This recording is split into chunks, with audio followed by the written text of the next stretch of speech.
Hello everybody, welcome to another episode of Erickson TV, courtesy of Lauren. Hey Lauren. Hey everybody.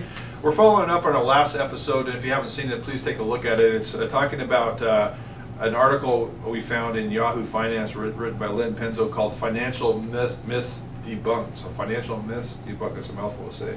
Right. Carrying on, I thought we'd pick maybe a more serious one and one that's not so serious. This one's actually really interesting right now because of what's going on with mortgage interest rates. But the myth is avoid adjustable rate mortgages like the plague. Always do a fixed interest. Oh, okay. Normally, I think that's true.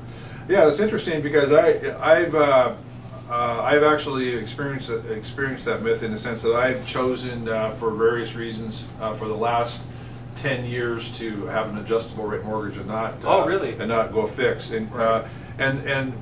And the reason that is I started when I did my analysis with the economy trending downward and not a lot of inflation, there has not been spikes in interest rates. And right. so my analysis is I've saved at least 1% per year every year by being an adjustable rate mortgage. And by the way, when I looked at today's bankrate.com for Seattle, Washington mortgages, and you can look at this for any city you're in, it's significantly for like a 501R, meaning that if you take an adjustable rate mortgage with only a 5-year guarantee of rates compared right. to a 30-year fixed, you're saving about 1% right. by doing that. The risk happens when the economy turns around or the market, the right. interest rates start going up. You can exactly. get hurt a little bit on that. So there's always exceptions to every rule. I would just say that that's not always a true myth, though, based right. on my experience. Yeah, exactly. Here's one that's kind of a fun one, and Kelsey will appreciate this one. Kelsey's worked in the restaurant business as I did growing up. So when you're going to a restaurant and you want to try to quickly figure the server's tip, what you want, the simple rule of thumb is double the first digit of the bill's total. And if the bill is $100 or more, then just double the first 2 digits. Okay. So let's think that through. Let's say your bill was $50. So if you double the first digit of 5, that would be a $10 tip. Right. Okay. That's good. Okay. If it was Kelsey agrees with that. Yeah, Kelsey agrees with that. So what does that mathematically work out as a percentage? Well, if it's on the lower end, it'll be 20%. Okay, so let's do that. Let's say it's a $150 bill. Right. And you double up the first two. That's $30. So that would be another. That's 20%. Okay. Yeah. So I agree with that. Yeah, you agree with that, Kelsey. Okay. Yeah, Kelsey agrees. Well, this author disagrees. Okay. Because the historical standard for tipping has always been 15% for decades. So people that have been using that simple rule of thumb, there's always exceptions to every rule, but this rule could be resulting in an overly generous tip based on historical standards. I see. So it depends. What's wrong with that? So it depends on whether you want to give the historically generous 15%, or no, historically tips have been 15% apparently. Yeah.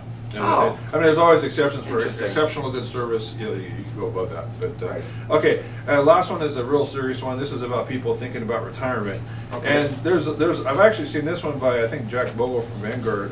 But the tip is the amount of stocks you should own in your portfolio in your asset allocation right. formula. You should subtract your age from 100. Oh, right. Then you should basically have your age in bonds. So if you're 70 years old, you should have 70% in bonds.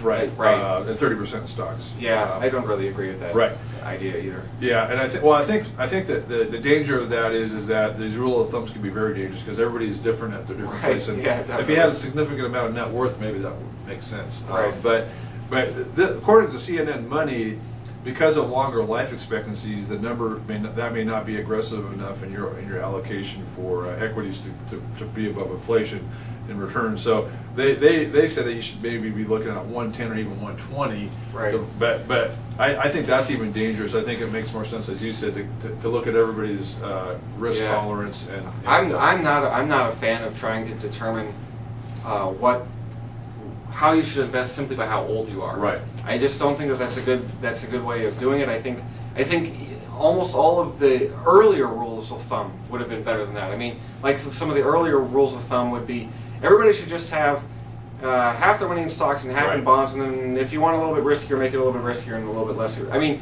even that's not a good rule of thumb, but I still think it's a better rule of thumb than just take your age. Because that has nothing to do with whether you actually need any growth or not. Right. I mean, the other side of it is, what if you need absolutely no growth? Right. But you're 50 years old and you want to retire early. Right. And people who just are very optimistic and very tolerant for risk are not going to be happy only having 30% of their money in the stock market, even if they are 70 years old. Right. It's not, they're going to see the stock market is going to go up, their money is going to go up a little bit, but not nearly as much as they'd like it to. They might need that account to live for another 30 years. Yeah, exactly. For one of the surviving spouses. So, Yeah. okay, great. Well, thank you for that, and thank you for watching this episode of Erickson TV. We'll see you next time. Bye. Yeah, see you next time.